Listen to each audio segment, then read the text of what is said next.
Thank you for utilizing the Program Review Online Learning Community Resources, a product of the Office of Community College Research and Leadership, or OCCRL, at the University of Illinois at Urbana-Champaign. These resources are made possible by the support of the Illinois Community College Board to provide professional development tools to enhance the application of program review findings in colleges' campus-level programmatic planning and decision-making processes. We encourage you to learn more about OCCRL at occrl.illinois.edu. Welcome, everyone. My name is Jason Keist. I am currently a research associate at the Office of Community College Research and Leadership and a doctoral student in the College of Education at the University of Illinois, Urbana-Champaign. I'd like to thank you for joining this webinar on disaggregating data in the context of program review.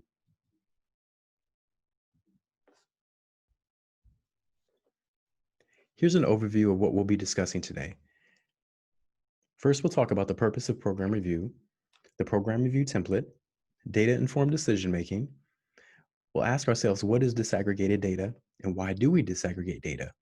Then we have some guiding questions and example tools. OCCRL researchers study policies, programs, and practices designed to enhance outcomes for diverse youth and adults who seek to transition to and through college to employment.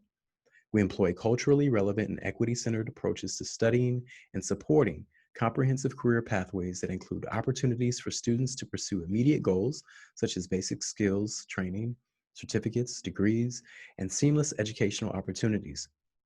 OCCRL promotes holistic approaches to bolster equitable engagement and outcomes across student populations in high-quality academic programs and careers throughout the P20 pipeline. So, brief purpose of program review. According to the Illinois Community College Board, or ICCB, the Program Review Manual for 2017 through 2021, program review is designed to, quote, support strategic campus-level planning and decision-making related to instructional programming and academic support services. Secondly, program review is meant to support program improvement. And lastly, program review is meant to support the delivery of locally responsive, cost-effective, high-quality programs and services across Illinois community colleges. It is stated within the manual that, quote, the statewide program review process is designed to complement college-level planning and decision-making, in addition to providing information that will assist ICCB in fulfilling its statutory responsibilities. This statement reminds us that program review by itself is not meant to detract from other evaluative tools and processes. So there are a few questions we must ask before, during, and after program review. First, how often does program review take place?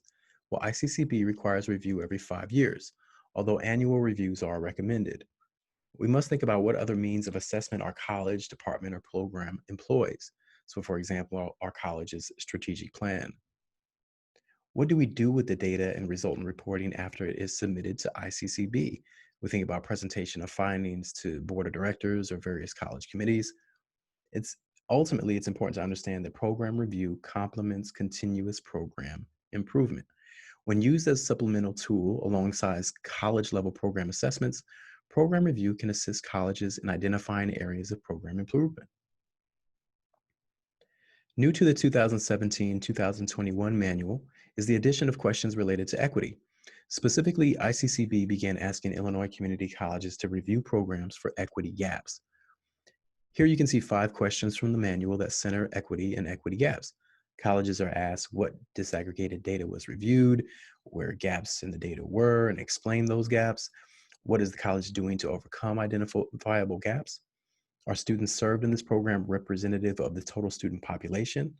And are students served in this program representative of the district population? Now notice how the template does not tell colleges what gaps to look for. Since every district and college have their own unique histories, resources, and demographics, it's up to those compiling the data to determine what variables are being analyzed and what gaps in the data are being considered. What's most important is that colleges are making connection amongst and across data points, critically analyzing findings and applying findings towards program improvement. This conceptualization aligns well with what Arendt et al. And Copeland et al. describe as, quote, the evidence use cycle. The evidence use cycle involves the production of evidence, sense making, and evidence use. Furthermore, Fox, Thrill, and Keist in 2018 described the necessary factors that must be present to craft a culture of evidence throughout a college. Well, some of the institutional and environmental factors described span the areas of leadership, data literacy, as well as infrastructure and information technologies. Most importantly, though, for our conversation today, is that colleges must be committed to serving historically marginalized students and be focused on fostering equitable student outcomes across student groups. So, if we're tasked with providing students with what they need, we must first know where needs are not being met. This is why disaggregating data is so important. It allows us to reveal what's hidden. So, what does it mean to disaggregate data? In a nutshell, to disaggregate means to separate something into its component parts. For example, if we are looking at the overall pass rate for Sociology 101 across all course sections within a 5-year period, we will get a percentage of all students who pass the course. Well, okay, that's important to know. But if we are guided by an equity lens, we want to know just who is passing, right? This demands that we disaggregate that student level data. When we do so, we receive a much more detailed picture of who our college is serving.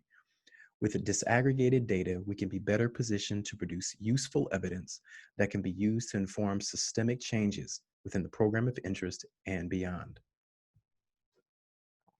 So why do we disaggregate data? Well, first, we identify patterns across programs of study and student groups to better understand the complexities of the student experience and really to move beyond compliance, just checking boxes for reporting's sake. So for the remainder of this webinar, we'll be guided by a few questions. First one being, what are we looking at? Secondly, who are we looking at? Thirdly, what's going on here? And lastly, what can we do about it? So the first one, what are we looking at? But what I'm referring to are the programmatic variables such as enrollment, like how many students are enrolling in a program study? Does the enrollment dip between semesters or academic years? Secondly, we're looking at completion rates. What percentage of students are completing a particular course or battery of courses? Importantly, regardless of what metrics we're analyzing, stakeholders must be on the same page with regards to how these variables are defined. This is captured by one focus group member within our Program Review Illinois study, who stated, "It used to be that we could have retention in one area compared to someone else who calculated their retention in another area, and they used apples as one of the instances and berries in another instance." So we see that these measures are critical to program success, but by solely looking at the aggregate, we tend to decenter our students and their unique experiences, especially students who have been historically underserved by post-secondary institutions. Our second question is, who are we looking at? This question focuses the attention of our analysis on the student. There is an intentionality behind this question because it could be argued that the status quo within course and program level evaluation at many colleges has been to take a quote, all students approach. So for example, when looking at aggregated persistence rates, we get a definitive answer to how many students are persisting or what is the persistence rate of all students who enroll in this course. When we disaggregate that same persistence data though, we are intentionally asking who is persisting and at what rate. This focus yields more nuanced discoveries.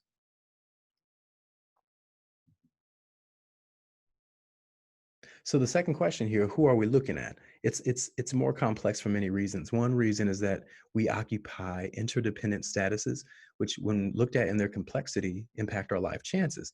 The possibilities of social locations and their implications on schooling are pretty much endless, but there are demographic variables usually considered, including first generation status, ethnicity, example, Hmong and Vietnamese within the Asian category, gender, socioeconomic status, enrollment status, either full-time or part-time, dev ed placement, first language, age, caregiver status. To better understand how our identities shape interactions and our proximity to power and opportunity, I recommend that you read Kimberly Crenshaw's seminal work on intersectionality. Intersectionality serves as a useful analytic tool to conceptualize how our social identities elicit particular context-dependent forms of discrimination against marginalized groups. So for example here, take these two students enrolled in the automotive tech program at their community college. Both are first in their families to attend college. Both come from families with low incomes. English is both students' first language, and both of them attend full time. The only social location that differs, in this example at least, is their race. One student identifies as white and the other as Indian American.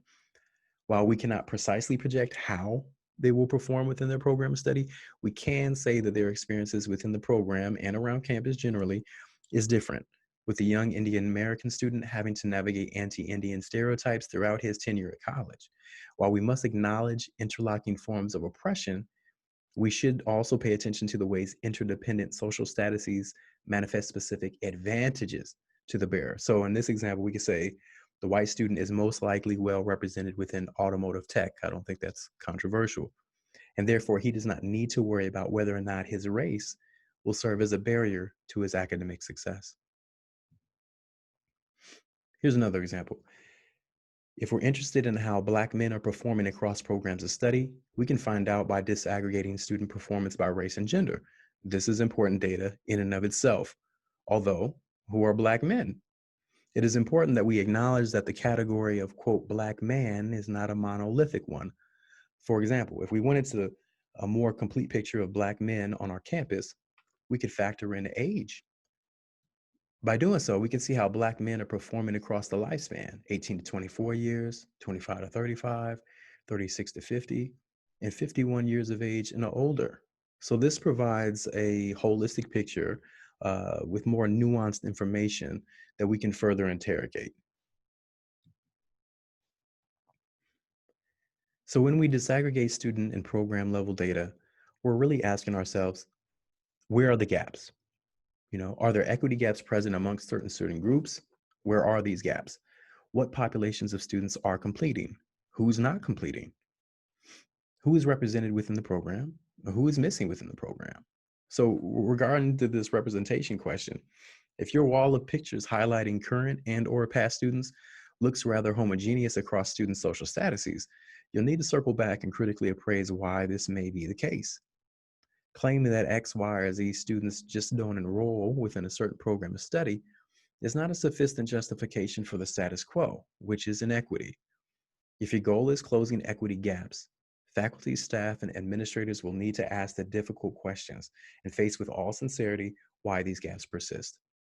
Now let's look at two example scenarios wherein the disaggregation of student level data revealed inequities.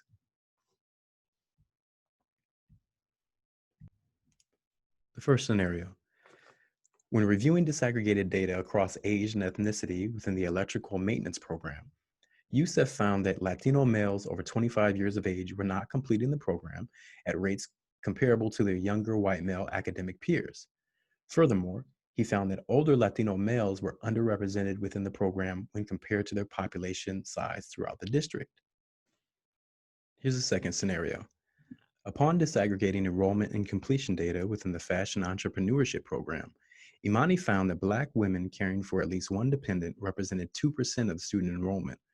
Furthermore, she discovered that these women were completing the program at a meager 5%. When looking at white women with at least one dependent, she found that they comprised 17% of student enrollment and a 28% completion rate. Without disaggregating student level data, students would be left behind.